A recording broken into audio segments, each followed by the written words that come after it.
আয়না, তুই তো সবকিছু সত্যি দেখাইস, তাই তোকে দেখে ভয় পায়।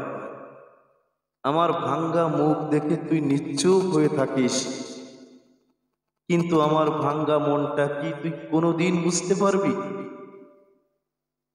আজ শুধু অশ্রুর দাগ, হারিয়ে যাওয়া বিশ্বাসের ছায়া। আয়না, তোর সামনে দাঁড়ালে মনে হয় আমি আর আগের মতো নাই। একটা মানুষ বেঁচে থেকেও যেন শেষ হয়ে গেছে ভিতরে থেকে। বল না আয়না, এই ব্যথা কি শুধু আমি একাই সইব, না তুইও সইবি আমার সাথে? বল না মন ভাঙা আয়না।